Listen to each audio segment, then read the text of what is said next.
So sa oras pong ito mga kapatid, ay mag-aaral po tayo ng salita ng Diyos. Ang lahat po ba ay ready na? Amen. Praise the Lord. So, ano nyo muna yung inyong mga iniisip, yung utang, mababayaran nyo rin yan. Makinig muna kayo. Mga kapatid, makinig muna kayo sa salita ng ating Panginoon sapagkat napakahalaga po na nakikinig tayo. No? Sa chismis nga babad tayo sa salita ng Diyos din natin mapagbigyan. Praise the Lord. So sa oras pong ito, let us all stand. At kung kayo po ay may mga Biblia, basahin po natin Hebrews chapter 13, verse 15 hanggang 16. Sa pamamagitan nga niya ay maghandog tayong palagi ng hain ng pagpupuri sa Diyos. Sa makatuwid baga ay ang bunga ng mga labi na nagpapahayag ng kanyang pangalan. Number 16. Datapwat ang paggawa ng mabuti at ang pagkabuloy ay huwag ninyong kalimutan sapagkat sa mga gayong hain ang Diyos ay totoong nalulugo. Let us bow our heads and let us pray. Ama naming Diyos, narito po ang iyong mga salita na aming pag-aaralan sa oras na ito.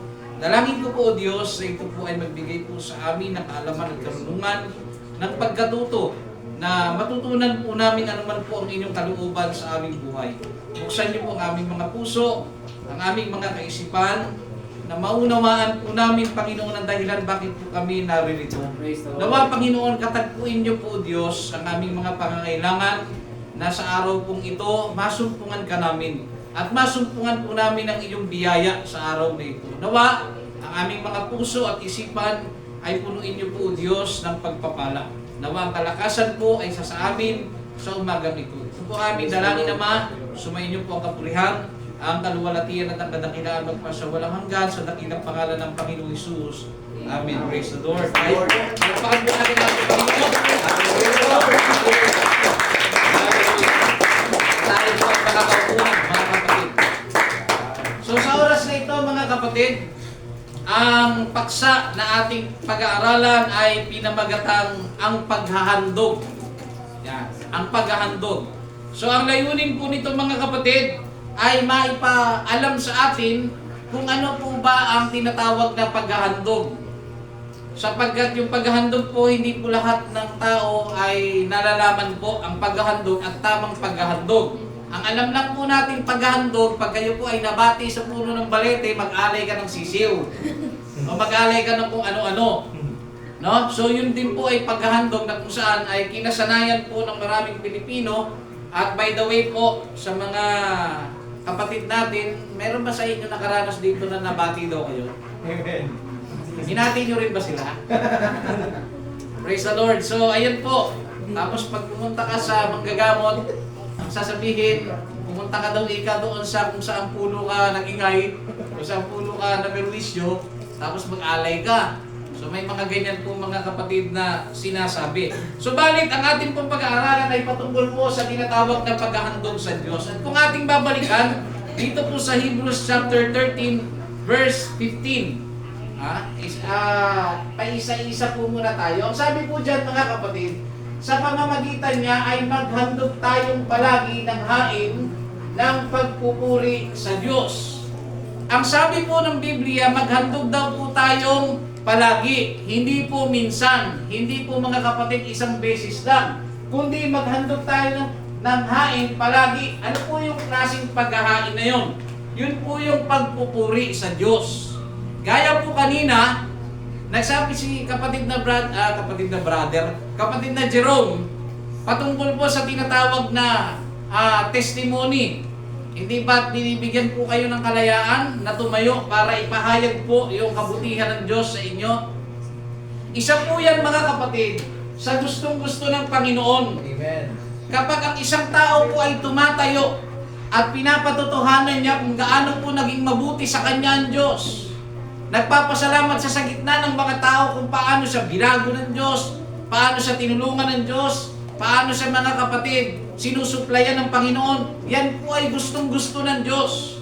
At yan po ay isang uri ng hain na nakalulugod sa Panginoon. Nakakalungkot lamang pong isipin, sa ating pong panahon, kapag may taong tumulong sa inyo, lalo na sa mga kilalang tao, tanyag, nagpapasalamat po ako kay ganito, kay ganyan, okay naman siya. Pero tandaan po natin, kung tayo po ay tumanggap ng anuman, hindi po tayo tatanggap po, hindi po dahil sa Panginoon. So dapat lagi natin pinapasalamatan ang ating Panginoon sa lahat ng bagay. Amen. Gaano man kaliit o kalaki ang ating natatanggap, tayo po dapat ay nagpapasalamat. Amen. Mga kapatid, tandaan po ninyo ito. Alam kong aayon kayo sa sasabihin ko. Kapag kayo po ay pumunta sa isang handaan at isa-serve mo ang bagay na para sa iyo, kunin mo lang lahat ng gusto mo. Sino sa inyo nakaranas na pumunta sa mga handaan? Amen. Kukunin mo yung gusto mo. Di ba? Hindi ba't hindi ka na inuutusan? Amen. Pag pumunta ka sa isang handaan, sa isang kainan, o buwan na kayo dyan. Minsan nga chinat ka lang, punta ka, alam mo na agad ang gagawin mo. Pagpunta mo doon, ano po unang natin hinahanap? Siyempre, plato. Kukuha ka ng kung ano gusto mo. Ano po ibig ko sabihin? May mga bagay po sa mundong ito na kung saan kahit hindi tayo utusan, alam natin yung dapat natin gawin. Una, kaya mo siya ginagawa para saan? Para sa sarili mo. Masatisfy ka. Makain mo yung gusto mo kung ikaw po ay nasa handaan. Pero pagdating po sa tinatawag na testimony o pagpapasalamat, pagpapatutuo sa kabutihan ng Panginoon, tandaan niyo po ito. Maaaring may masasaktan po sa inyo sa sasabihin ko, pero kailangan niyo po itong marinig. Pag sinabi po ng tagapanguna ng gawain na tayo po ay dadako na sa pagpapatutuo at pagpapasalamat, hindi po lahat ng tao ay tumatayo para magpasalamat sa gitna sa kung paano siya tinulungan ng Panginoon. Hindi po lahat ng tao ay marunong magpasalamat sa Diyos. Amen. Tatandaan niyo po sinasabi dahil sa pamamagitan niya ay maghandog tayong palagi. Kaya pag meron pong pagkakataon sa gawain at sinabi po ng tagapanguna ng iglesia, mga kapatid, na tayo idadako sa patutuo at pasasalamat, tayo dapat alam na dapat natin ang ating ginagawa. Amen. Tumatayo na tayo agad sa kung paano ka lumalakad sa handaan. Amen. Nakuha natin? So kailangan po palagi. Kasi alam niyo po, maniwala man kayo sa hindi, maraming bagay ginagawa sa atin ng Diyos. Amen. Maraming tulong na ibinigay sa atin ng Diyos. Marami ng pabor ibinigay sa atin ng Diyos. Pero iilan lamang po ang tao na marunong magpasalamat sa Panginoon. Amen. Naalala niyo po yung kwento sa Biblia, true story po yun, 10 kitungin, pinagaling ng Diyos. May 10 kitungin sa Biblia, pinagaling ng Diyos. Nung pinagaling sila ng Panginoon, isa lang po ang bumalik at nagpasalamat. Amen. So pagpapakita po ito, mga kapatid, na sa bawat 10, isa lang po ang marunong bumalik at magpasalamat sa Panginoon. So ngayon, kung ating i-aanalisa ang ating mga sarili, isa po ba tayo sa 10?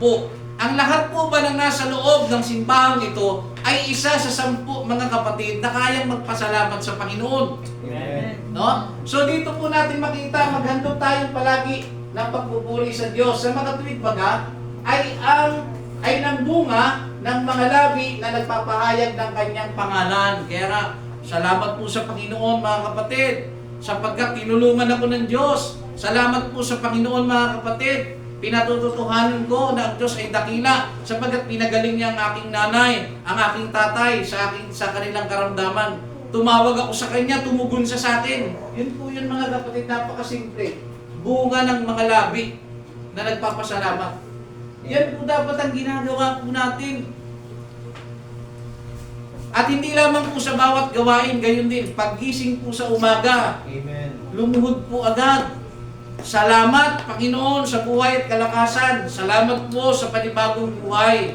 Hindi ko po alam ang pwedeng mangyari sa akin sa buong maghapon, pero akin pong itinatagubilin sa iyo ang aking buhay na sana kung paano niyo po ako iningatan sa mga nagdaang araw, ay ingatan niyo rin po sana ako sa araw na ito. Pagpalain niyo po sana ako, Panginoon. Ganun po, mga kapatid. Hindi yung paggising sa umaga, kape agad ang hinahanap. Pagising sa umaga, anong ulam? Pagising sa umaga, walang Panginoong naaalala. Mga kapatid, aral po ng Biblia yan. Maghandog tayong palagi. Naunawaan natin? Maghandog tayo mga kapatid palagi ng hain ng pagpupuri. Ngayon po, sa ikalawang teksto na ating pong binasa, Hebrews chapter 13 verse 16. Ang sabi ng Biblia, datapwat ang paggawa ng mabuti at ang pagkabuloy ay huwag ninyong kalimutan, sapagkat sa mga gayong hain, ang Diyos ay totoong nalulugod. Pag tinignan niyo po ang salitang nalulugod, bihira po gamitin yan ng mga Pilipino. At bihira pong makarinig yan sa isang taong nagsasalita ng salita na yan. Madalas nyo lang po yan maririnig sa mga taong naglilingkod sa Panginoon. Amen. Pag nakarinig kayo, mga kapatid ng tao, alam nyo, natutuwa ako. Nalulugod ako dahil nakapunta ko ulit sa simbahan. Pag naririnig natin yung salitang nalulugod, hindi po lahat nakakaintindi ko ano ibig sabihin. So pag sinabi pong nalulugod, marami po ibig sabihin yan. Natutuwa, no? Nasa-satisfy. Okay? Siya po ay nagagalak. Yun po ibig sabihin yan. Nasisiyahan. So, ang sabi dyan, tatapat ang paggawa ng mabuti. Saan po nalulugod? Saan po natutuwa ang Diyos? Saan po siya nasa-satisfy? Mga kapatid, siya po ay natutuwa sa isang tao na gumagawa po ng mabuti at ang pag-abuloy ay kanyang kaugalian. Tandaan niyo po, take note mga kapatid, yung pag-abuloy, madalas pag narinig po natin yan, saan po natin naririnig yan? Sa taong namatay. O, abuloy mo. O, ito, abuloy ko. Yan po kasi ay malalim na Tagalog. Pag sinabi po pag-aabuloy, kahalintulad po yan ng pagbibigay. No? Pagbigay ng tulong. Yan po yan. So ngayon po, yan pong paggawa ng mabuti at ang pag-abuloy, ano daw ang wika ng Biblia? Huwag ninyong kalimutan. Bilin po, aral po ng Biblia, huwag po daw nating kalimutan ang pag-abuloy at ang paggawa ng mabuti. Ngayon po mga kapatid, pagdating po sa tinatawag na paghahandog sa Diyos, sige sister, next natin. Ang paghahandog sa Diyos ay isang konsepto na may malalim na kahulugan sa konteksto ng espiritualidad at relihiyon, lalo na sa Biblia. Ito ay tumutukoy sa pag-aalay ng mga bagay, kilos, o sarili sa Diyos bilang simbolo ng mga sumusunod. So dito muna tayo mga kapatid.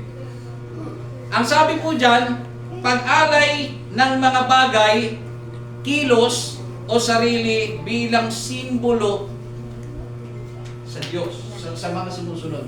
Ngayon po, pag naghandog po tayo sa Panginoon, maaaring hindi naman palaging pera yan.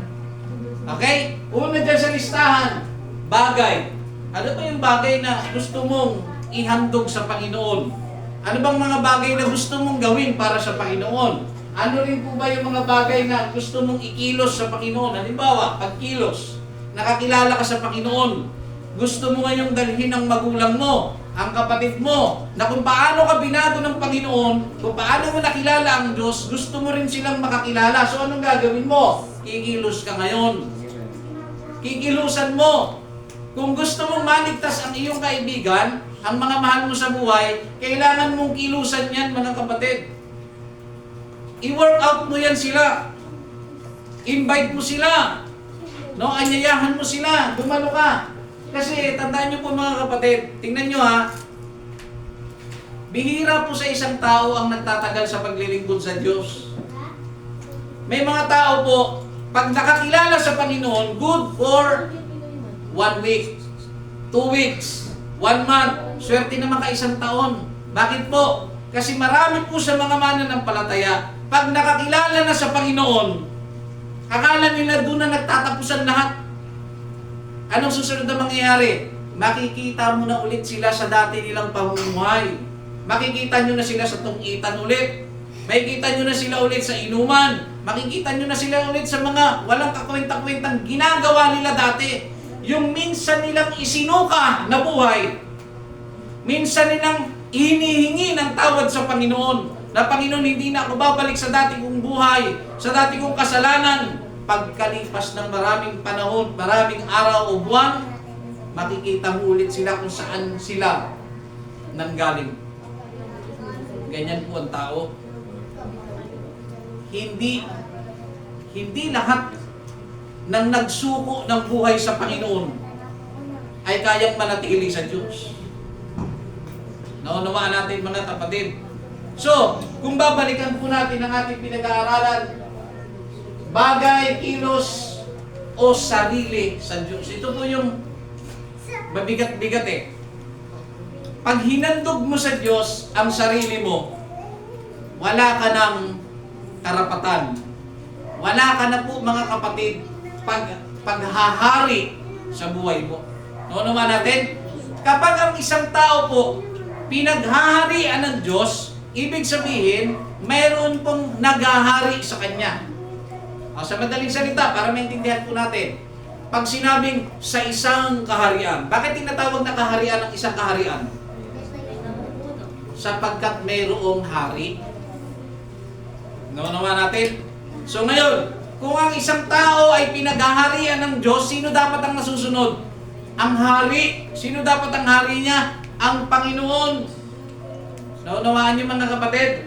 So dapat, ibinibigay natin ang ating sarili, panahon, lakas, sa paglilingkod po sa ating Panginoong Diyos. Sumunod po mga kapatid, punta po tayo sa mga sumusunod, yung mga simbolo nito. Una po, patungkol po sa paghahandog sa ating Panginoon o paghahandog. Unang simbolo nito mga kapatid, ito po ay pagpapakilala sa kapangyarihan at kabutihan ng Diyos. Sino po sa mga tao, sino po sa maraming tao ang kumikilala sa Diyos? Mga kapatid, pag sinabing pagkilala, hindi ito sa pangalan lang. Kilala ko ang Diyos, siya si Jesus. Hindi po ganun kasimple. Pag sinabi pong pagkilala, kinikilala mo na ang Diyos ay may kapangyarihan sa buhay mo. Makapangyarihan po siya mga kapatid. At siya po ay mayroong kabutihan sa atin. So kapag ikaw po ay maghahandog sa Panginoon, ginagawa mo siya sapagkat kinikilala mo ang Panginoon. Papababawin ko po para po maabot po natin sa mga nahihirapan umunawa. Mga kapatid, naniniwala po ko sa lugar po ninyo o sa buhay na lamang po ninyo, meron po kayong taong kinatatakutan. Tama? Kahit gaano ka kasiga, may mas siga pa sa'yo na iniilagan mo. Kahit gaano ka mga kapatid, kasamang tao, meron ka pa rin kinatatakutan. Okay? Bakit ka natatakot sa isang bagay? Sapagkat kinikilala mo yung... Sino sa inyo takot sa ahas? Oh. Bakit nyo ayaw hawakan? Kasi kinikilala nyo yun. Kunin mo, di ikaw. Bakit? Alam mo yung kaya niyang gawin eh. Nakuha niyo mga kapatid. Ang ahas, alam natin ang kaya niyang gawin. Pwede niya tayong burahin sa mapa sa isang tuklaw lang. Amen. So alam mo, meron kang boundary, may distansya ka dahil kinikilala mo siya. Ganyan dapat ang ating ginagawa sa harapan ng ating Panginoon. Kaya ka natatakot tumalikod sapagkat alam mo ang kaya niyang gawin sa buhay mo. Amen. Pag tumalikod ka, pwede niyang bawiin ang buhay mo. E paano kapag binawi niya ang buhay mo? At nasa sitwasyon kang tumalikod sa Kanya, katapusan mo na. Naunawaan natin? So dapat marunong po tayong kumilala. Paghahanda ay isang paraan ng pagkilala sa Diyos bilang ang pinakamataas na otoridad at pinagmulan ng lahat ng biyaya. Ang sabi po sa Awit, Kapitulo 95, versikulo 6. Ang sabi ng Biblia, o magsiparito kayo tayo'y magsisamba at magsisunod. Tayo'y magsiluhod sa harap ng Panginoon na may lalang sa atin. Kaya nga mga kapatid, sariwain po natin sa oras na ito. Amen. Mga kapatid, sa loob ng isang taon na ito, ilang beses kang lumuhod sa Panginoon? Ilan kayang beses, mga kapatid, na iniluhod mo ang iyong tuhod paggising sa umaga? Ilang beses kaya, mga kapatid, na iniluhod mo ang iyong tuhod at nagsisisi ka sa Panginoon? Nagsasamba ka sa Panginoon at nagpapasalamat ka sa Panginoon. So, sabi dito, mga kapatid, magsisamba at magsisunod. Naunawaan natin, mga kapatid, tayo'y magsiluhod. Mga kapatid, ang hirap sa atin. Lumuluhod lang tayo sa kapwa-tao natin kung minsan. Huwag mo na akong iwan. Gagawin ko ang lahat. Aray ko. Nakaluhod pa. Ito pa. Pagka gustong-gusto ang babae, ikakasal, o yung magpo-propose, biruin mo, ikaw lalaki ka, lumuluhod ka sa kapwa mo tao. Mga kapatid, ayaw na ayaw ng Panginoon yan. Ang Diyos po ay siloso, base po sa Biblia. Kaya kung ikaw po ay lalaki at luluhod-luhod ka sa kapwa-tao mo at sa iyong mahal sa buhay dahil ayaw mong iwanan ka, mali po yan. Nagagalit po ang Diyos dyan. Naunawaan po natin, mga kapatid, magsisamba tayo, magsisunod tayo, mga kapatid, sa ating Panginoong Diyos. Ikalawa po, mga kapatid, na patungkol po sa paghahandog. Ito po yung tinatawag ng pasasalamat at pagpupuri. Yan. Ang sabi dito, paghahandog ay isang paraan ng pagpapahayag ng pasasalamat sa Diyos sa biyaya at pagpapala na natatanggap. 1 Thessalonians, Unang Tesalonica, Kapitulo 5, versikulo 18. Ang sabi ng Biblia, sa lahat ng mga bagay ay magpasalamat kayo sapagkat ito ang kalooban ng Diyos kay Kristo Jesus. Kay Kristo tungkol sa inyo. So pagpapakita po ito, mga kapatid, lahat daw ng bagay. Mga kapatid, take note, lahat po ng bagay magpasalamat sa Panginoon. Amen. Saan po mahirap magpasalamat? Nawalan ka ng pera. Hindi mo alam kung kanino mo yung pagpapasalamat yun eh. Pero nakakapagtaka yun, no? Kasi kung titignan nyo po, ang aral ng Biblia sa lahat ng mga bagay, hindi po ito tumutukoy sa mabubuting bagay lang na natatanggap natin sa Diyos. Mga kapatid, sa lahat ng mga bagay ay magpasalamat kayo sa Diyos. Tingnan nyo ha, kung gaano katalino ang Diyos. Ang tao hanggat walang sakit, walang Panginoon niya. Amen. Lalo na yung mga nag-backslide. Yung nakakilala sa Diyos tapos tumalikod. Hala ka, sige, makikita mo sila nasa inuman. Siyempre, nakakalungkot yun bilang kapatiran mo. Amen. Makikita mo sila na bumalik sila sa dati nilang buhay. Na parang namumuhay sila na akala mo walang kamatayan. Namumuhay sila na akala mo, mga kapatid, diretso-diretso na sa langit. Di ba? Pag tinamaan ng sakit, mga kapatid, idalangin niyo po ako. Bakit ika? May sakit ako sa bato.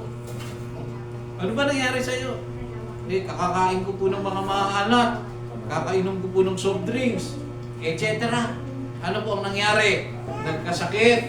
Humihingi ng prayer request. Siyempre, dahil tayo po yung mga kapatid sa pananampalataya, at sabi ka ng Biblia, huwag nating kalimutan ang paggawa ng mabuti, idadalangin natin ngayon. Amen. Nung pinagaling ng Diyos, wala na naman Panginoon sa buhay. Balik na naman sa inuman. Dumating yung panahon, ayun na, nagka-cancer na. Sabay punta sa simbahan, naniniwala ako sa Panginoon. Pagagalingin niya ako. Alam niyo, swerte na lang pag naawa pa sa iyo ang Diyos. Ang Diyos po hindi po nakikipagbiruan sa atin. Amen.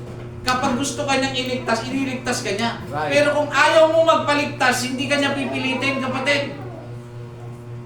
Naunawaan natin? Medyo masakit-sakit po yung sasabihin ko ngayon ha. Mamamrangka po ako. Hindi po lahat ng nasa loob ng simbahan ay nakikinig. Amen. Hindi po lahat. At hindi po lahat ng nasa loob ng simbahan alam ang dahilan bakit sila nasa simbahan. Amen. At hindi po lahat ng nandito sa loob, Diyos talaga ang pinunta, Diyos talaga ang pakay. At maaaring nandito lang dahil maaaring napilitan, maaaring nakulitan, maaaring in-invite, pero isang tiyak ko, niloob ng Diyos na mapunta kayo dito para mapakinggan nyo ang kanyang salita. Amen. Para pagdating ng panahon, kung sakalin sa katigasan ng ulo mo ayaw mo pa rin maglingkod sa Diyos, wala kang Panginoong aasahan. Sa impyerno mga kapatid, wala nang ililigtas ang Diyos. Amen. Dahil final na po yun.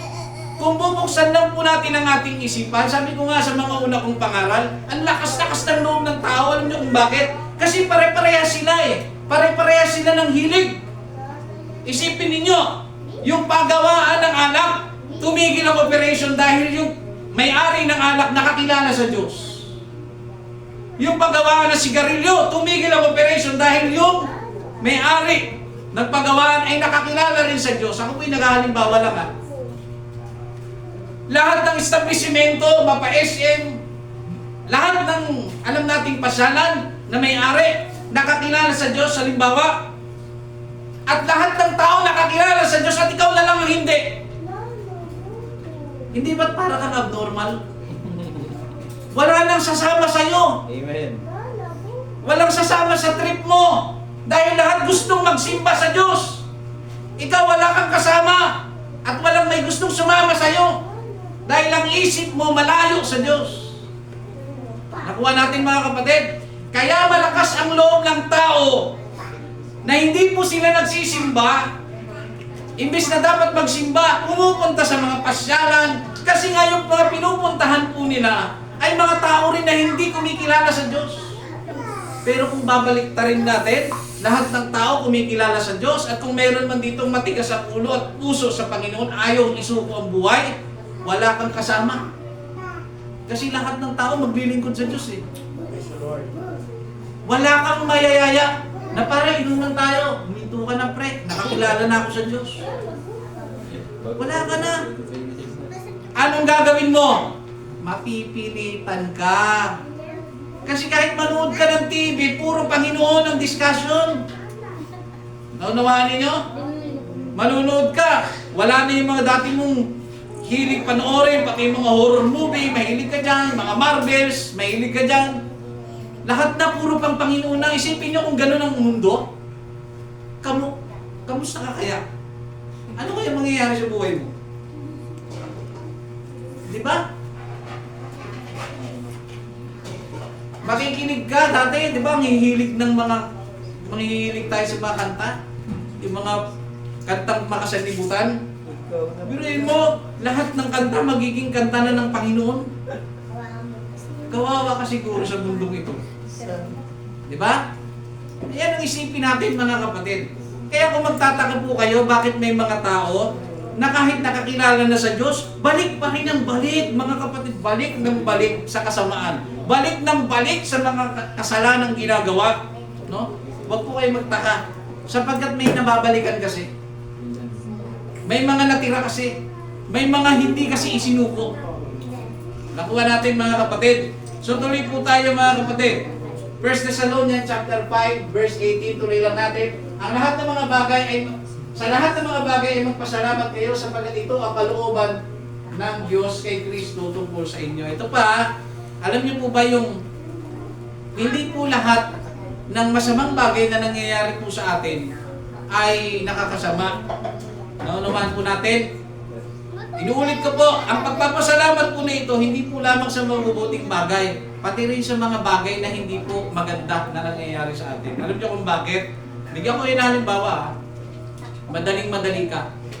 Halimbawa lang ito. Yan na pala yung araw na mamamatay ka. Madaling-madali ka, naghahabol ka eh. Sa pag mamadali mo, may humaharurot mga kapatid na kotse. Eh sa pagharurot niya, may baha doon na iniiwasan mo. Nasagasaan yung baha, yung binaha na may putik-putik. tumalsik ngayon sa katawan mo. Ano gagawin mo? Thank you, Lord. Usually, hindi natin yun naiisip kung ano ibig sabihin Ano pong gagawin mo? Uuwi ka, di ba? Uuwi ka. Kasi punong-puno ka ng putik Hindi mo alam, minsan yan po ay pamamaraan ng Diyos para iligtas ka. Kasi yung hinahabol mong sasakyan ay nakatakda palang mabangga. Naunawaan nyo? Kung hindi inalaw ng Diyos na madumihan ka para umuwi ka, edi isa ka sa pinaglalamayan. Amen. Nakukuha ninyo mga kapatid, tatandaan nyo po, pag may mga hindi magagandang nangyayari sa buhay natin, kung uunawain lang po natin ng maigi, may mensahe ang Diyos. Nawalan ka ng 100, 100 na lang ang pera mo, nawala pa, hindi ba't nakakagalit? Di ba? Wala na po. Nawala ka ng 100, nalaglag sa iyong bulsa. Ngayon, hindi mo na check. Butas pala ang bulsa mo, nalaglag. So ngayon, anong gagawin mo? Thank you, Lord. Thank you, Lord talaga. Alam niyo kung bakit? Inalaw na ng Diyos na mawalan ka ng 100 kaysa buong sahod mo pa ang mawala. Amen. Dahil maaari, kung sumahod ka ng araw na yon at doon mo isinuksok na yun sa may butas na yon, katapusan mo na. Yun ang katapusan, mga kapatid. Pero dahil 100 lang, di ba masakit sa pakiramdam? Pero kung inyo pong pag-aaralan, thank you Lord talaga. Bakit? Kasi nalaman mong mas maaga na may butas ang bulsa mo at maliit lang ang nawala. Amen. Yan. So dapat ganyan po tayo mag-isip mga kapatid. Naunawaan po natin. Tuloy po tayo. Number 3. Patungkol po sa paghahandog, ito po yung tinatawag na pagtitiwala at pagsuko. Kaya tayo naghahandog, ito po ay pagtitiwala at pagsuko sa Panginoon. Ang sabi rito, paghahandog ay isang paraan ng pagtitiwala sa Diyos at pagsuko ng sarili sa kanyang kalooban at plano. Romans chapter 12 verse 1. Kaya nga mga kapatid, ipinamamanhi ko sa inyo alang-alang sa mga kahabagan ng Diyos na inyong ihandog ang inyong mga katawan na isang haing buhay, banal na kaaya-aya sa Diyos na siya ninyong katampatang pagsamba. Mga kapatid, sa huling salita, yung katampatang pagsamba, sa wikang Ingles sa mababaw, ang tawag po dyan ay spiritual worship. Spiritual na pagsamba po ang ibig sabihin yan. Ngayon po, sabi niyan mga kapatid, ipinamamanhig. Pag sinabing ipinamamanhig, ipinakikiusap, ipinagmamakaawa. Isinulat po ni Apostol Pablo sa mga mananampalataya, nakikiusap po siya mga kapatid. Sabi niya, alang-alang sa kahabagan ng Diyos, na inyong ihandog ang inyong katawan. Mga kapatid, ang aral ng Biblia, ang atin daw pong katawan, ihandog po natin sa Diyos. Amen. Pakinggan po ninyo maigi ang mensahe ng Diyos. Ihandog daw po natin ang ating katawan. Ano po yun mga kapatid ibig sabihin? Ihandog ninyo ang inyong katawan na isang haing buhay. Kaya nga minsan sa offering, kung mapansin ninyo, no, pagka naglalagay tayo ng ating kaloob sa Panginoon, di ba minsan nagsisimba ka ng walang pera? Amen. Alam niyo mga kapatid, ang paglilingkod sa Diyos ay hindi naman po usapang pera. Kahit wala kang pera, ang sabi ng Biblia ay ihandog niyo ang inyong katawan. Panginoon, wala po akong panghulog ngayon sa offering. Pero nandito po ang aking katawan. Inihahandog ko sa iyo ang buhay ko. Gamitin niyo po ako. Yan. So dapat po, ganun po ang ating mindset mga kapatid. Na isang haing buhay, banal at kaaya-aya sa Diyos na sa ninyong katampatang pagsamba. Sumunod po mga kapatid. Number 4, last. Pagsisisi at pagbalik loob sa Diyos. Kaya po tayo naghahandog sa Panginoon, yan po ay tanda ng pagsisisi. Amen. Okay? Ang sabi po riyan, paghandog ay isang paraan ng pagsisisi sa mga kasalanan at pagbalik loob sa Diyos. Okay? Sabi sa Joel chapter 2 verse 12 hanggang 13, Sige, tingnan natin. Ang sabi rito, makinig po tayo, sabi rito, ngayon, sabi ng Panginoon, magsipanumbalik kayo sa akin ng inyong buong puso. Alam nyo, mga kapatid, hindi po lahat ng naglilingkod sa Diyos bumalik talaga sa Diyos ng buong puso. Kasi yung tunay, yung totoo, na gustong maglingkod sa Panginoon, bumalik po siya gamit ang puso niya. Hindi po siya bumalik gamit ang tenga niya. Ano po ibig sabihin? Kasi, sister, balik ka na sa Panginoon. Hindi. Brother, balik ka na sa Panginoon. Yes, pwede ka sumimba. Pero iba po ang puso. Kung ang isang tao po, kapag ang isang tao totoo sa kanyang sariling gusto niyang bumalik sa Panginoon, mga kapatid, gamit po yan ang puso. Amen. Alam niyo mga kapatid, kaya may mga panalangin tayo sa Panginoon na hindi dinidinig ng Diyos. Kasi nakikita niya ang ating puso hindi tama. Minsan sa mga hinihingi natin sa Panginoon, hindi rin tama. Kaya hindi po lahat ng iniisip nating tama ay tama sa harapan ng Diyos. Amen. Nakuha natin mga kapatid. Sa usapang puso, tandaan niyo po, sinasabi sa aklat ni Samuel, ang tao ay tumitingin sa panlabas, Amen. ngunit ang Panginoon ay tumitingin sa puso ng tao. Right. Ang puso po ang tinitignan ng Diyos.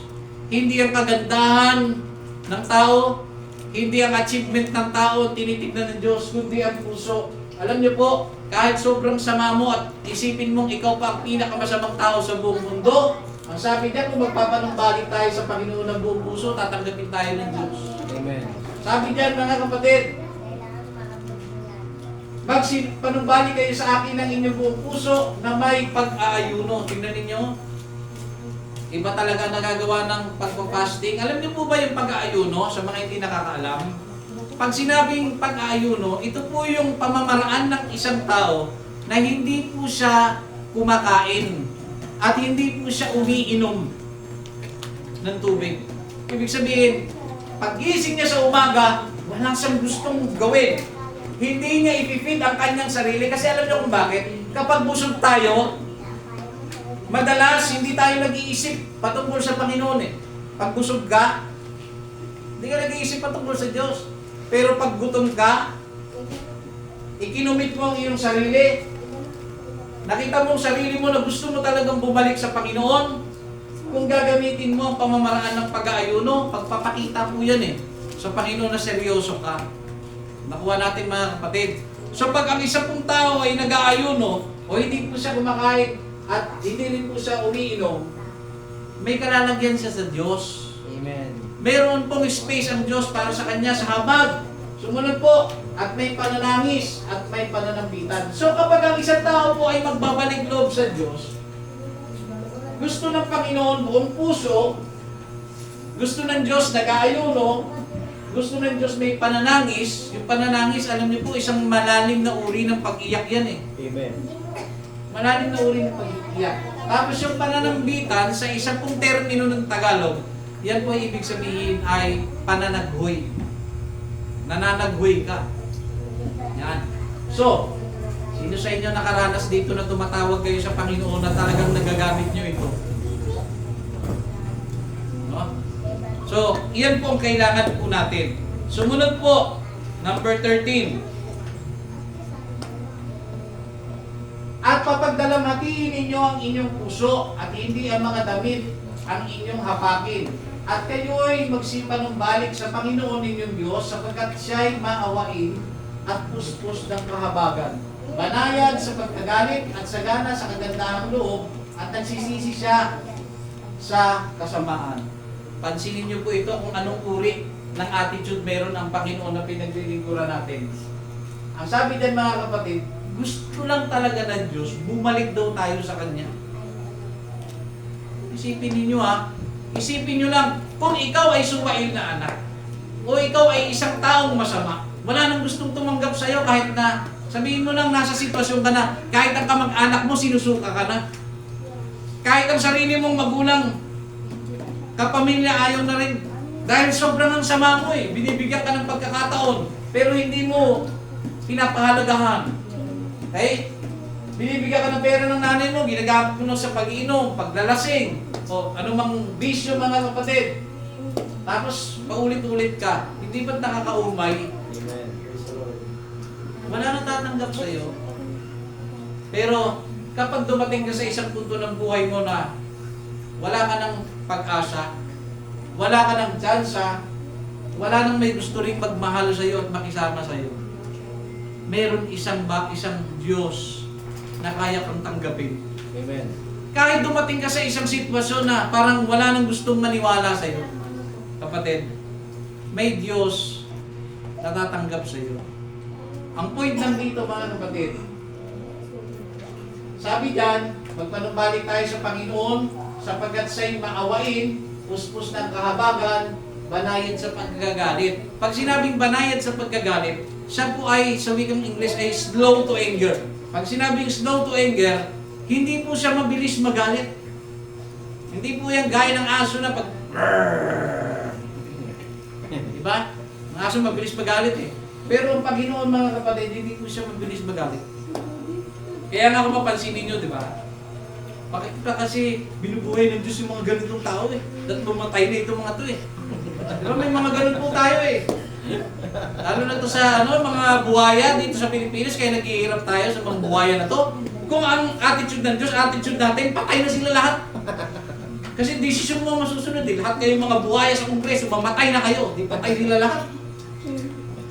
Pero magtataka ka, bakit hindi sila pinapatay ng Diyos? Tapos yung nagnakaw ng pera mo na pinasok ka sa bahay ninyo, di ba? Kung gugustuhin mo, dapat patayin mo na siya, Panginoon. Pero bakit hindi siya pinapatay ng Diyos? Di ba? Bakit may mga kahilingan tayong masama hindi sinusunod ng Diyos? Bakit kaya? Sapagkat ang sabi ng Biblia, ang Diyos hindi po mabilis magalit. Ang tawag diyan ng Biblia, nagpapasensya po ang Diyos.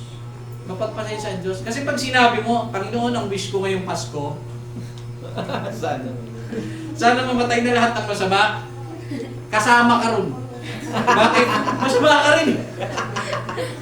Diba? Lahat po, sabi ng Biblia mga kapatid, lahat po tayo ay makasalanan. Wala pong nakaabot sa kaluwalhatian ng Diyos, lahat po tayo ay nagkasala. Kaya nga sabi mga kapatid bago ka maghiling-hiling, isipin mo muna, nasa sitwasyon ka rin na alanganin ka. No? Isipin mo maigi ang iyong hinihiling. So, siya po ay mabagal magalit, hindi po siya mabilis magalit. Sagana sa kagandahang loob at nagsisisi siya sa kasamaan. Yan. Sunod po, mga kapatid. Ito po yung dapat nating tandaan. Sa Biblia, ang paghahandog ay isang mahalagang bahagi ng relasyon ng tao sa Diyos. At ito ay nagpapakita ng pagmamahal, pagtitiwala, at pagsuko ng buhay sa Diyos na lumikha. So ito po mga kapatid ito po ay pagpapakita ng pagmamahal. Kaya po tayo naghahandog sa Diyos. Alam niyo po pag sinabi ng tagapangunan ng iglesia, palakpakan natin ng Diyos. Alam niyo po mga kapatid, pag pumalakpak ka, ito po yung isang uri ng paghahandog sa Diyos. Amen. Kaya pag sinabi, mga kapatid, palakpakan po natin ng Diyos, iparamdam nating masaya tayo sa palakpak natin. Amen. Praise the Lord. Alam niyo kung bakit? Alam kasi ng Diyos ang lahat ng bagay. Alam ng Diyos kung talagang para sa Kanya yung palakpak mo o dahil inutos lang sa'yo na pumalakpak ka sa Diyos. Dapat ramdam na ramdam mo buong puso at kaluluwa mo na kapag pumalakpak ka sa Panginoon, alam mo sa sarili mo na naririnig ka ng Diyos at alam mo sa sarili mo nararamdaman ng Diyos na siya talagang pinapalakpakan mo. Amen. Kaya pag sinabi, palakpakan natin ng Diyos, ibinibigay dapat natin yun ng 100%. Hindi kapag palakpakan natin ng Diyos. Oh, praise the Lord! Amen. Mga kapatid, binigyan tayo ng kamay ng Diyos para magpuri sa Kanya. Amen. Pag sinabing palakpak, palakpak. Amen. Alam niyo mga kapatid, pag ginawan kayo ng mabuti ng Panginoon, isang bagay na dapat matutunan ninyo, pumalakpak din kayo Amen. Hindi lang, minsan kasi pumapalakpak tayo sa simbahan lang o palakpakan natin ng Diyos, kahit may problema lang. Hindi yung pagka, di ba? May nangyari sa yung maganda. Praise the Lord, praise the Lord. Dapat, kung nasa kotse ka, magpalakpak ka doon. Amen. Hindi yung nagaganap lang ang palakpakan pag linggo. Di ba? Yun ang mahirap eh. Oh, di ba? Sino dito pumunta nung piyesta? Sino ba yung pumunta dyan? Hindi ko kilala yun. December Avenue? Di ba? December Avenue ba yan? Pumunta dyan? 7. Aba, nakita pa lang doon sa page ng ano eh. Abang na abang na eh. Nakahanda na ang mga sabango, ang mga pangforma. Di ba? Nakahanda na lahat. Pag sa Panginoon eh, paglinggo na yun, ba dito suko? Doon pa lang namimili eh. Oh, pagdating doon, magkukonsyerto ang December Avenue. Narito ng December Avenue. Wow! Walang MC doon. Walang nagsabi na maghiyawan tayo. Talagang kusang lumabas. Alam niyo po ba, kapag ganun po ang ginagawa natin sa kapwa-tao natin, woo! Pinapalakpakan natin, yan po ay uri mga kapatid na kung saan eh. Alam niyo yun, binabaliwala natin ng Diyos. Di ba? Pinapalakpakan mo kapwa mo tao, na yung palakpak dapat binibigay natin sa Diyos, yung inahangaan mo mga kapatid. Sa isang mata mo, pwedeng bawiin ng Diyos ang buhay niyan eh. Di ba? O sino sa inyo nakakaalala nito? O may nakapanood dito? Sino sa inyo nanonood dito ng flip top? Yung totoo lang. Sino sa inyo nakanood doon na binanggit niya yung Panginoon? Sino sa inyo nakapanood niya? Binanggit niya yung Panginoon doon. Kasi makikita mo yun, isa di ba pa nag-isulog na sa FB? Ano ba pangalan nun? Ano ba pangalan nun? Sir Deo ba pangalan nun? Basta yun. Binanggit niya ang pangalan ng Diyos. Doon sa laban nila. Ano po nangyari? Kinuha na ng Diyos ng boses eh. Napanood niyo yun mga kapatid? Napanood din niya? Binanggit niya ang Panginoon? Eh ang sabi ng Biblia, huwag niyong gagamitin o bibigkasin ang pangalan ng Panginoon sa walang kabuluhan. Binanggit niya doon mga kapatid. Kinuhanan siya ng boses ng Diyos eh. Nawalan siya ng boses mga kapatid. Yan ba masasabi ninyo na nagkataon lang? Hindi po mga kapatid. Nagpapakita po yan na ang Diyos. Masama man o mabuti ang ginagawa mo, nag-o-observe ang Diyos sa atin. Amen. Kaya masakit sa Panginoon, pumapalakpak ka sa kapwa-tao mo. Dapat ibibigay natin sa Diyos yan. Pag sinabi na sa gawain na tayo po'y lumapit sa Diyos, itaas po natin ang ating kamay at purihin natin ang Diyos. Dapat mga kapatid, hindi mo kinahihiya, itaas ang kamay mo. Amen. Sa school nga, late ka, pinataas ng teacher mo ang kamay mo, wala kang nagawa eh. Di ba? O parang sa taas mo kamay mo, kahit nangangalay ka na, papaluin kita. Pero ngayon, hindi na yata uso ngayon yan eh. Sa aming mga 90s, ganun eh. Minsan sa sobrang igay mo, nagpapalit anyo ka eh, bigla ka nagigit puti, pagbato ng eraser eh. Diba? Pag mukha ka ng McDo eh. Tapos yung katabi mo, tinawanan ka, hindi niya alam, mahagis din sa kanya yung isa. O, dalawa na kayo, McDo. Magkaprangkisa pa kayo. Mga kapatid, ayan. So, kailangan natin maintindihan. Kapag nagtataas po tayo ng kamay, kailangan niyong maintindihan at makilala ninyo ang Diyos na hindi po nakikipagbiruan ng Diyos. Alam niya talaga kung nakataas ang kamay mo para sa Kanya. Amen. At alam niya talaga mga kapatid, naiintindihan, nalalaman ng Diyos kung talagang nakataas ka na, nagko-concentrate ka sa Diyos. Hindi yung, kailan kaya ibababa? Diba? May mga tao ganun mga kapatid eh. Diba? Ako nakakita po niya, nakakita po ko niya sa isang gawain, taas ang kamay, ganun sila lahat. Nakataas lahat. Mamaya-maya siguro tataas siya. Inobserbahan, gumayon siya. Tinignan niya yung mukha nung katabi niya. Kita-kita kayo mga kapatid. Alam niyo yung, kasi ganun talaga eh, pag ang tao walang pagkakilala sa Diyos eh, parang pag tinaas ang kamay, taas ang kamay, pero hindi kasama ang puso.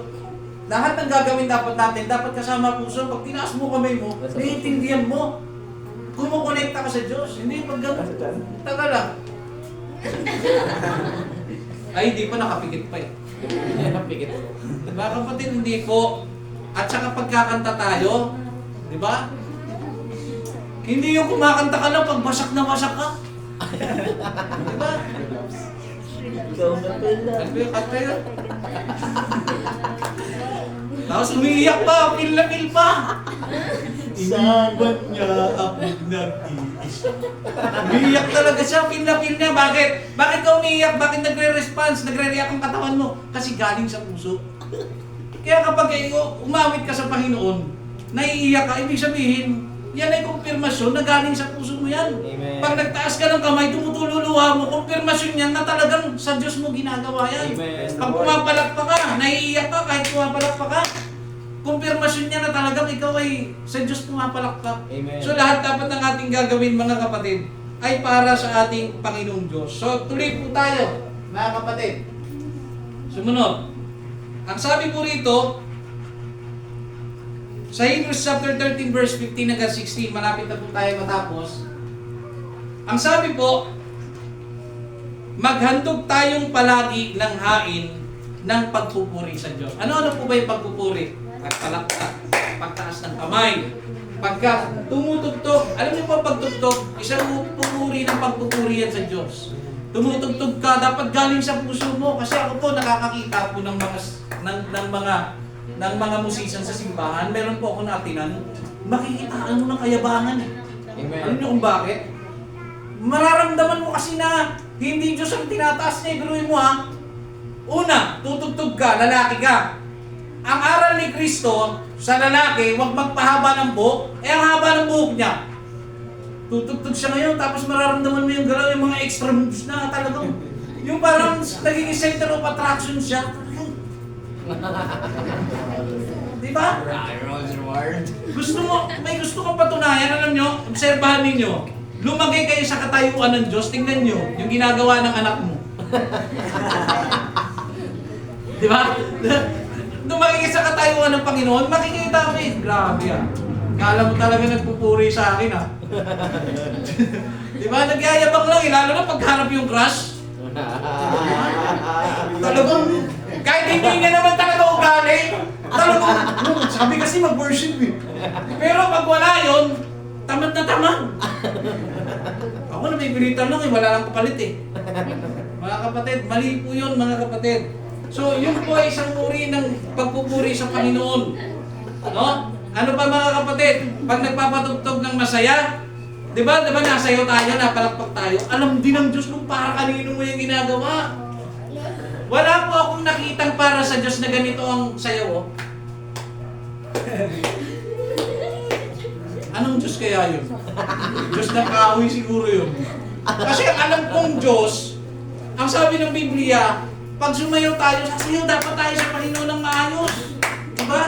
Dapat talagang buhay na buhay ka. Hindi yung, kailan ba ito matatapos dito? Diba?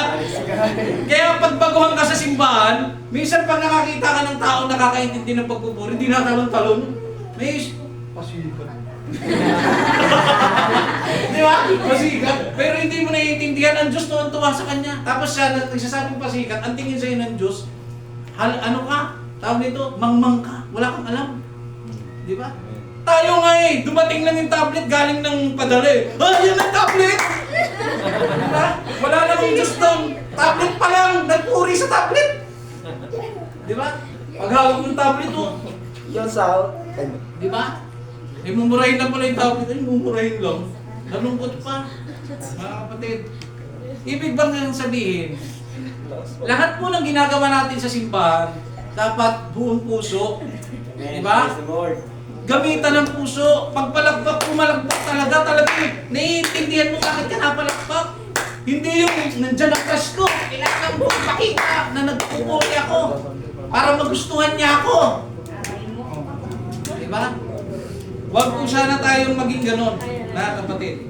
So sabi dito, maghandog tayong palagi ng hain ng pagpupuri. So palagi po yan ha. Sana po may natutunan tayo. Bago matulog, magpuri tayo sa Diyos. Salamat po, Panginoon, sa buhay kalakasan, sa buong maghapong, iningatan niyo po kami. Sa gabi ito, hindi po namin alam pwedeng mangyari. Pwedeng may mangyaring masama sa amin, pero akin po itinatagubilin sa inyo ang gabing ito sa amin. ingatan niyo po kami ng aking pamilya. Para sa kinabukasan, ay makapagpasalamat ulit ako sa inyo. Yan. Paggising sa umaga, magpasalamat. Pagtulog sa gabi bago matulog, magpasalamat. Pag merong magandang nangyayari sa buhay ninyo mga kapatid, ugaliin po natin pumalakpak. Halimbawa, ayan, meron pong binigyan sa regalo mo. Binigyan ka ng tito mo. Wow, praise the Lord! Ganun dapat mga kapatid. Naunawa natin. Sumunod po, yung paggawa po ng mabuti. Sabi sa Galatians chapter 6 verse 9 hanggang 10, at huwag tayong mga pagod sa paggawa ng mabuti, sapagkat sa kapanahunan ay magsisipag-ani tayo kung hindi tayo mga hihimagot. Alam niyo mga kapatid, ito po, napakagandang aral ng Biblia, na kapag tayo po ay gumawa ng mabuti at hindi po tayo napapagod, meron pong tinatawag na season ng pag-ani. Okay? Sabi niyan, mag-aani daw po tayo kung hindi tayo mapapagod. Naunawa natin? Sumunod po. Number 10. Kaya nga, samantalang tayo'y may pagkakataon, ay magsigawa tayo ng mabuti sa lahat, at lalo na sa mga kasambahay sa pananampalataya. Pakinggan po ninyo, sa lahat ng may tenga, makinig. Kaya nga, samantalang tayo'y may pagkakataon. So yung chance pala, o yung chances na makagawa ng mabuti, sinasamantala pala yun.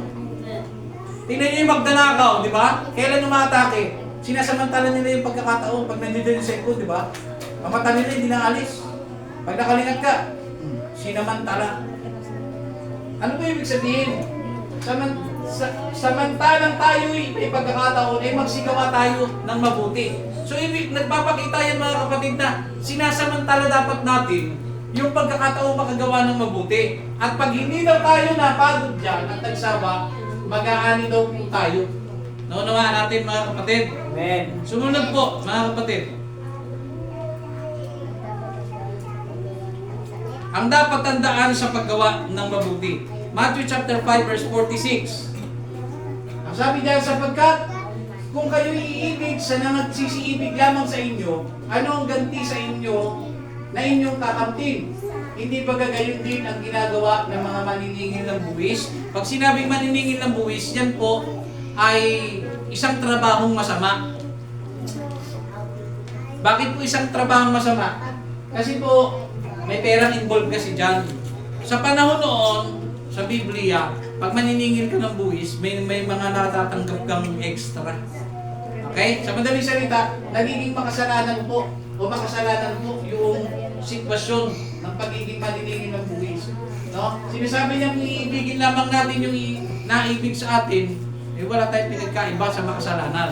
Sumunod po mga kapatid, Matthew chapter 5 verse 47, at kung ang mga kapatid lamang ninyo ang inyong babatiin, ano ang kalabisan ng inyong ginagawa? Hindi ba gagayon din ang ginagawa ng mga hintil? Yung mga hintil po mga kapatid, tayo po yun. Ang lahi po natin, hintil. Pag sinabing hintil, hindi po tayo kadugo ng Israel. Amen. Kaya kahit Pilipino ka, Amerikano ka, Koreano ka, hintil ka. Basta wala kang relasyon sa Israel, hintil ka. So, sinasabi mga kapatid, kung ang babatiin lang natin ay yung bumabati sa atin, no? Ano ang kalabisan ng inyong ginagawa? Hindi ba ganyan din ang ginagawa ng mga hintil? Ang sabi po rito, ang talata ay tumutukoy sa kilos o gawa. Malapit na po tayo matapos mga kapatid. Matthew chapter 5 verse 48, kayo nga'y mga pakasakdal na gaya ng inyong ama sa kalangitan na sakdal. So sinasabi dyan, yung sakdal po sa isang translation, perfecto. Magpaka-perfecto daw po tayo.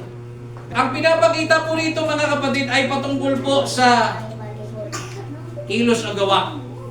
Yung sinasabi po sa Matthew chapter 5 verse 46 hanggang 47 na sinasabi mga kapatid, kung iibigin lamang natin na nagsisiibig sa atin, ano ang ganti na inyong kakamtin?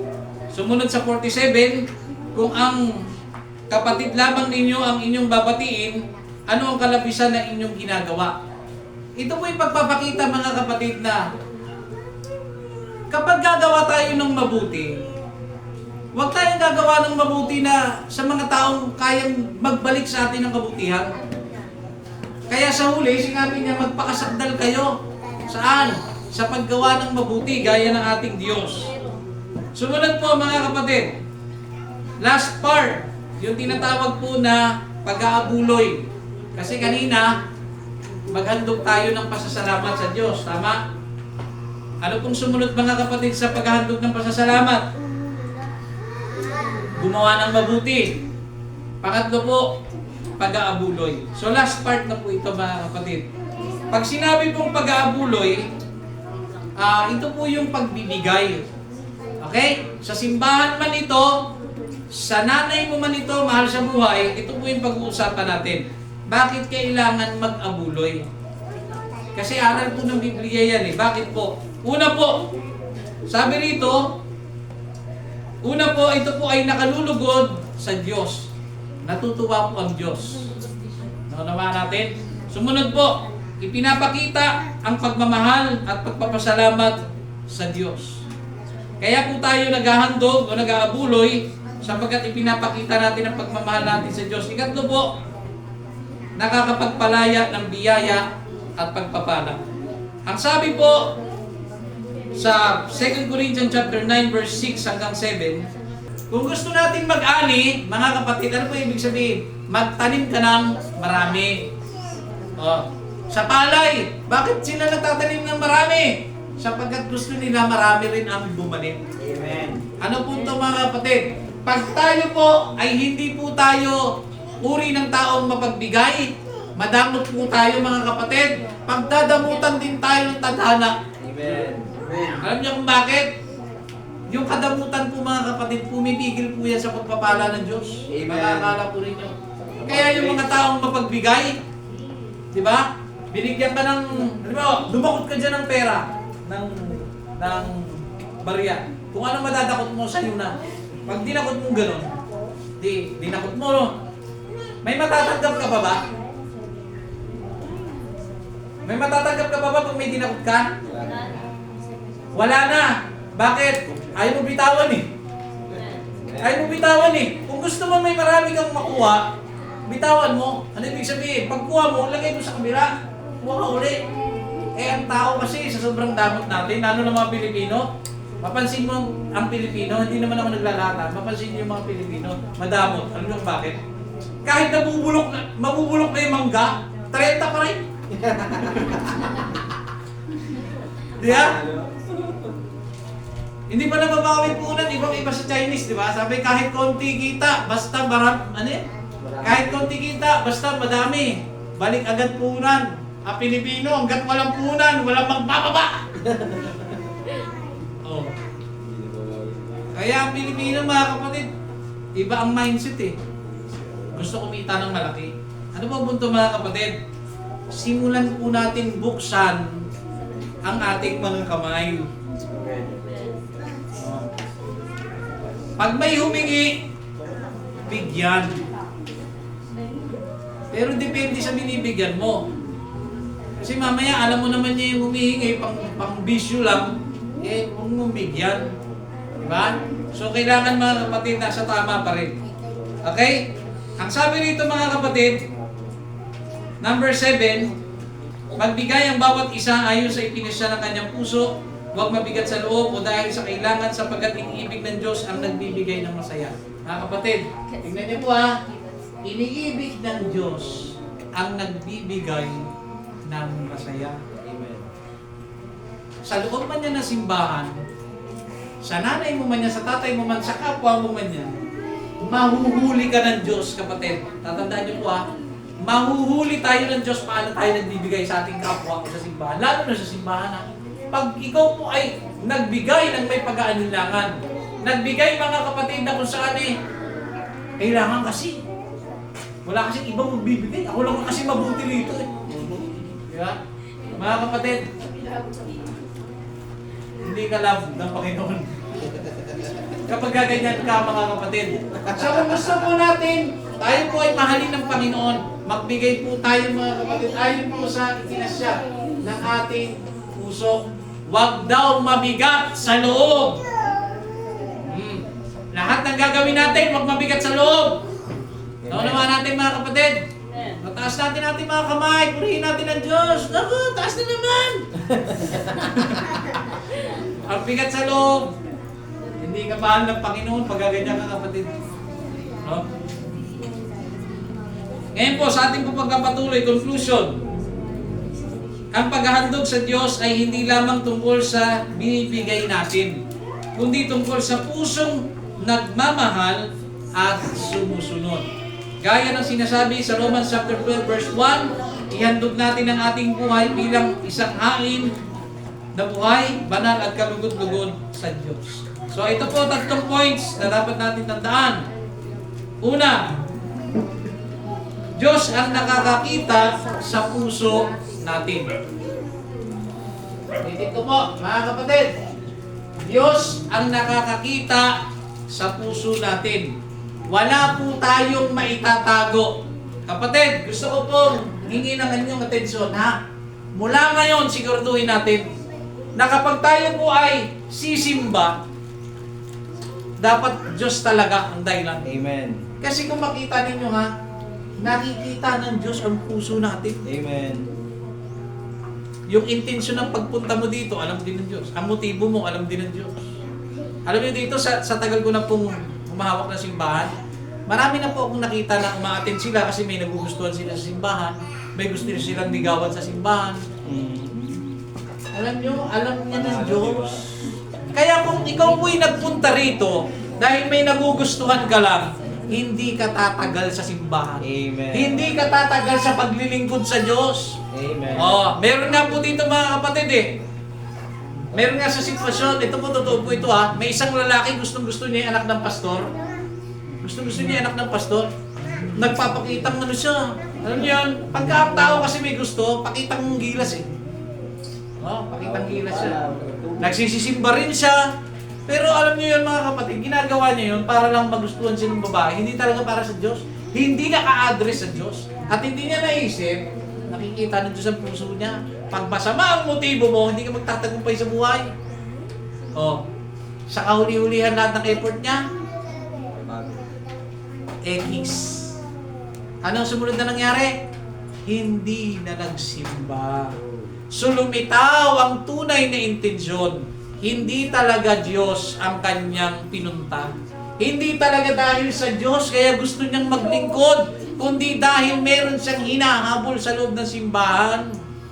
Kaya kung ganyan po tayo, hindi po nakakapagtaka. Sa makalawa, hindi ka na nagsisimba. Nandudong ka na ulit sa dati mong buhay. Kasi nga, hindi kasi Diyos ang pinunta mo.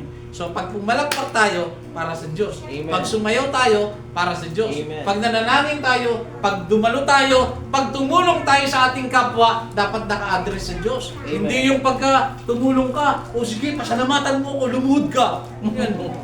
Mga kapatid, mali. Pag may tinulungan ka, nagpasalamat sa iyo, ha? Sa Diyos ka magpasalamat, huwag sa akin. Ginamit lang akong instrumento ng Diyos. Yan. So, sumunod mga kapatid, ang tunay na paghahandog ay ang gawa o ang paggawa ng mabuti at pagsunod sa Kanya.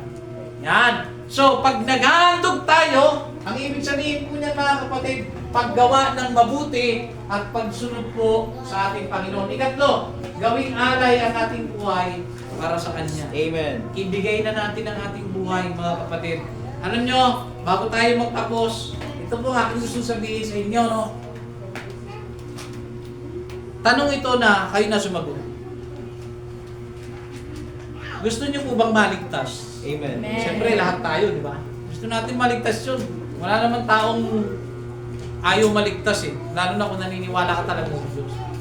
Pero kasi, ang pagliligtas ng Diyos, wala nang question dun eh. Lahat tayo gusto iligtas ng Diyos. Pero ito kasi ang kapalit. Ito ang kapalit ng kaligtasan eh. Ibigay mo ang buhay mo sa Diyos. Amen. Ngayon, kung gusto mo maligtas, kaya mo bang ibigay ang buhay mo sa Diyos? Amen. Kasi kung gusto mong ibigay ang buhay mo sa Diyos, dapat wala kang ititira sa sarili mo. Yung tipong kahit gusto mong bumalik sa sanlibutan, sa mga dati mong ginagawang masama, ayaw mo nang bumalik kasi nga, sinabi mo, sinuko ko na ang sarili ko sa iyo, Panginoon. Ayoko na. Gusto ko na sa Panginoon. Gusto ko na maglingkod sa Diyos. Naunawa natin mga kapatid. So bago tayo magtapos,